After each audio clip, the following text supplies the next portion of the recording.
Parliament ఎన్నికలు సమీపిస్తున్న వేళ ఇక బీఆర్ఎస్ కాంగ్రెస్ మాటల యుద్ధం కొనసాగుతూ ఉంది. ఇక రాష్ట్రంలో ఇక ఒకరిపైన ఒకరు ఆరోపణలు ప్రత్యారోపణలు చేస్తున్న సందర్భం కనబడతా ఉంది. నిన్ననే చూసాము ఇక మంత్రి కోమటిరెడ్డి వెంకటరెడ్డి ఇక జడ్పీ చైర్పర్సన్ సందీప్ రెడ్డి పైన ఇక వ్యాఖ్యలను మాత్రం బీఆర్ఎస్ పెద్ద ఎత్తున తప్పుపడతా ఉంది. ఇక నిన్న జరిగిన ఇన్సిడెంట్కి సంబంధించి మనతో మాట్లాడడానికి రావుల శ్రీధర్ రెడ్డి బీఆర్ఎస్ సీనియర్ నాయకులు మనతో పాటున్నారు.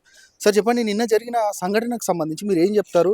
ఒక జడ్పీ చైర్పర్సన్ పైన మంత్రి కోమటిరెడ్డి చేసిన వ్యాఖ్యలను మీరు ఎట్లా చూస్తారు? సార్ ఒకటి, అధికారిక కార్యక్రమాల్లో బీఆర్ఎస్ పార్టీ ప్రజాప్రతినిధుల యొక్క ప్రజెన్స్ను కూడా ఇవాళ మంత్రులు ఆ స్థానిక ఎమ్మెల్యేలు సహించే పరిస్థితి కనబడతలేదు. వాళ్ళలో చాలా అసహనం కనబడతా ఉంది. నిన్న సాక్షాత్తు మంత్రి గారే అధికారిక కార్యక్రమంలో మా ZP chairman Bhuvanagiri ZP chairman Sandeep Reddy గారి మీద ఆయనే దాడి చేయించడము, పోలీసు వాళ్ళతో చెప్పి బయటికి నట్టించేయడము, వ్యక్తిగతంగా విమర్శలు చేయడము, కేటీఆర్ గారిని కేసీఆర్ గారిని ఇష్టారీతిన నోటికొచ్చినంత మాటలు మాట్లాడడము, అసభ్యకరమైన భాష మాట్లాడడము, ఇది ఇంత అధ్వాన్నంగా అధికార పార్టీ నాయకులు బిహేవ్ చేస్తూ ఉన్నారు. దాన్ని తీవ్రంగా ఖండిస్తూ ఉన్నాం.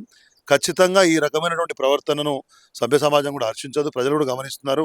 కాంగ్రెస్ పార్టీకి అధికారం ఇస్తే చేయాల్సిన పని మర్చిపోయి మమ్మల్ని తిట్టడమే పనిగా పెట్టుకున్నారు.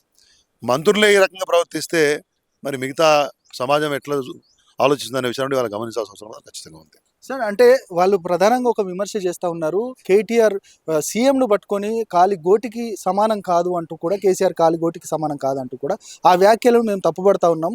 అందులో భాగంగానే ఈ మాటలు వచ్చాయి తప్ప వేరే ఉద్దేశం కాదు అని చెప్తా ఉన్నారు. దీన్ని ఎట్లా చూస్తారు? ఒక విషయం నేను మీ ద్వారా ప్రజలకు తెలియజేసుకున్నాను. మీరు అడ్డగోలు మాటలు పొద్దున్న లేస్తే కేసీఆర్ గారి మీద, కేటీఆర్ గారి మీద మీరు వ్యక్తిగతంగా చేస్తున్నటువంటి యొక్క దాడిని మేము ప్రతిస్పందిస్తున్నాం మాత్రమే. We're only responding to it, reacting to it. మీరు కేసీఆర్ గారి పబ్లిక్ మీటింగ్లో, కాంగ్రెస్ పార్టీ కార్యకర్తల మీటింగ్లో కేసీఆర్ గారు కొన ఊపిరి మీద ఉన్నాడు, నేను పీక నొక్కుతాను, బొంద పెడతాను అని రాష్ట్ర ముఖ్యమంత్రిని మాట్లాడిన తర్వాత మేము చూస్తూ కూరుకోవాలన్నా? కాబట్టి ఖచ్చితంగా మేము కూడా చెప్పాల్సి వస్తుంది కదా. మరి రేవంత్ రెడ్డి గారి స్థాయి ఏంది కేసీఆర్తో పోలిస్తే అని ప్రజల ముందు చెప్పాల్సి వస్తుంది కదా. మరి మీరంటేనేమో తప్పులేదు, కానీ మేము మాట్లాడితే మమ్మల్ని తిడుతున్నారు, మమ్మల్ని అంటున్నారు. ఇదేం న్యాయం? ఇవాళ నిన్న చూడండి, వెంకటరెడ్డి గారు ఎంత అధికార మదం. పోలీసు వాళ్ళు నీకు ఏమైనా ప్రైవేట్ సైన్యమా? వాళ్ళు ఏమన్నా నీకు సొంత మనుషులా? ఒక క్యాబినెట్ స్థాయి ఉన్నటువంటి ప్రజాప్రతినిధిని బయటికి నట్టయి నువ్వు ఆయన గెలిచొచ్చిండు జడ్పీటీసీగా, చైర్మన్ అండి. ఆ తర్వాత అట్లా మాట్లాడతారు. కోమటిరెడ్డి వెంకటరెడ్డి గారి చరిత్ర మరి మేము మాట్లాడాలా? మేము కూడా ఇంకింత భాష చేంజ్ చేస్తే వాళ్ళు ఇంకింత ఇబ్బంది పడాలా? ఇక్కడ ఊరుకుంటోళ్ళు ఎవరు లేరు. నీకు అధికారం ఉంటే ప్రజల కోసం పనిచేయి, ఇచ్చిన హామీలు నెరవేర్చు, కానీ తిడతా ఇది చేస్తా అంటే ఇక్కడ భయపడేవాళ్ళు ఎవరు లేరు అనే విషయాన్ని కాంగ్రెస్ పార్టీ మంత్రులు తెలుసుకోవాలి. ఇట్లనే మాట్లాడితే, ఇట్లనే దాడులు చేస్తే అంత ఊరుకుంటోళ్ళు ఎవరు లేరు అనే విషయాన్ని వాళ్ళు గ్రహించాలి. సార్ అంటే ఎట్లా ఉండబోతుంది నిన్నటి జరిగిన సంఘటనకు సంబంధించి మీ భవిష్యత్ కార్యాచరణ ఎట్లా ఉండబోతుంది? అంటే నేను నిన్ననే చెప్పినా అండి, సంబంధిత కమిషనర్ గారు కానివ్వండి, స్థానిక లేదా డీజీపీ గారు కానీ ఈ విషయాన్ని వాళ్ళు పరిశీలన చేయాలి. ఎస్ఐలు సిఐలు వాళ్ళ స్థాయి మరిచి కేబినెట్ స్థాయి ప్రజాప్రతినిధిని వాళ్ళు నెట్టేయడం ఏంటి, వాళ్ళు గుంజుకపోవడం ఏంటి? కాబట్టి ఖచ్చితంగా వాళ్ళ మీద చర్యలు తీసుకోవాలని డీజీపీ గారిని నిన్ననే కోరినాం. అవసరమైతే వారికి వాళ్ళ ప్రత్యక్షంగా వారిని కూడా వెళ్ళి కలిసి ఇట్లా రాష్ట్ర వ్యాప్తంగా జరుగుతున్నటువంటి దాడులను, బెదిరింపులను వారి దృష్టికి తీసుకుపోతాం. వారు చట్టపరంగా, న్యాయపరంగా, పోలీస్ వ్యవస్థకు ఉన్నటువంటి అధికారపరంగా ఏం న్యాయం చేస్తారో మరి ఖచ్చితంగా చూడాల్సిన అవసరం ఉంది. బీఆర్ఎస్ పార్టీ శ్రేణులందరూ కూడా ధైర్యంగా ఉంటారు, ధైర్యంగానే ఉన్నారు. అందరం కూడా ఇటువంటి దుర్మార్గమైనటువంటి దౌర్జన్యాలని ఖచ్చితంగా వ్యతిరేకిస్తాము. ఈ రకంగా ప్రవర్తిస్తే కాంగ్రెస్ పార్టీ చరిత్ర తొందరలోనే ముగిసిపోతుంది. ఇక సార్ చివరిగా చెప్పండి, మున్సిపాలిటీ పరిధిలో ఇక అవిశ్వాసాల పర్వం కొనసాగుతూ ఉంది. మొన్ననే చూసినాం సూర్యాపేటకు సంబంధించి, ఇంకా మేడ్చల్ జిల్లాకు సంబంధించి నిన్న పెద్ద ఎత్తున ఒక ప్రచారం జరిగింది. సిరిసిల్లలో కూడా అవిశ్వాసం అంటూ కూడా పెద్ద ఎత్తున ప్రచారం జరిగింది. ఈ అవిశ్వాస తీర్మానాలకు సంబంధించి ఎట్లా ఉండబోతుంది, అసలు మీ కార్యాచరణ ఎట్లా ఉండబోతుంది, వీటన్నిటిని మీరు ఏం చెప్తారు అసలు వీటన్నిటిపైన? ఇప్పుడు ఉన్నటువంటి అవకాశాల మేరకు అక్కడక్కడ స్థానికంగా నాయకుల మీద అసంతృప్తులు ఉంటే, నాయకుల మధ్యలో విభేదాలు ఉంటే కొంతమేరకు జరుగుతూ ఉంటాయి.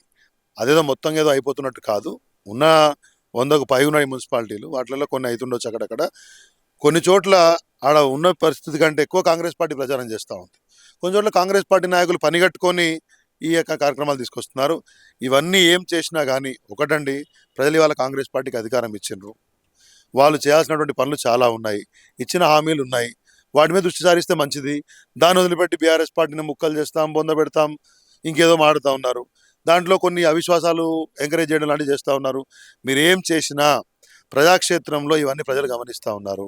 చేయాల్సిన పనిని చేయకుండా బీఆర్ఎస్ను వీక్ చేసే ప్రయత్నం చేయడము, మమ్మల్ని తిట్టడమే పనిగా పెట్టుకున్నారు. ఇవన్నీ ప్రజల గమనంలో ఉన్నాయి. రేపు పొద్దున పార్లమెంట్ ఎలక్షన్స్ ఉన్నాయి, మీరు చూస్తారు ఏం జరుగుతుందో.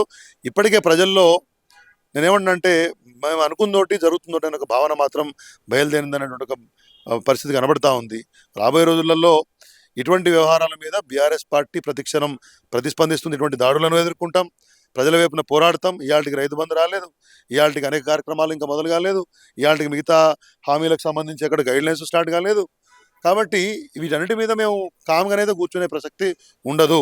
100 రోజులు అన్నారు, దాంట్లో 50 రోజులు అయిపోయింది. కాబట్టి సగమైనా మాడాలి కదా, ఇంకో 50 రోజుల తర్వాత ఇంకింత మాట్లాడతాం. ఇది రావుల సిద్ధారెడ్డి గారు చెప్తా ఉన్నారు. ఖచ్చితంగా రానున్న రోజులలో మేము ఇట్లాంటి దాడులను కూడా ఎదుర్కొంటాం. అయితే నిన్న జరిగిన సంఘటనకు సంబంధించి ఇక ఈరోజు సాయంత్రం మేము డీజీపీని కలవబోతున్నామంటూ కూడా శ్రీధర్ రెడ్డి గారు చెప్తున్న సందర్భం.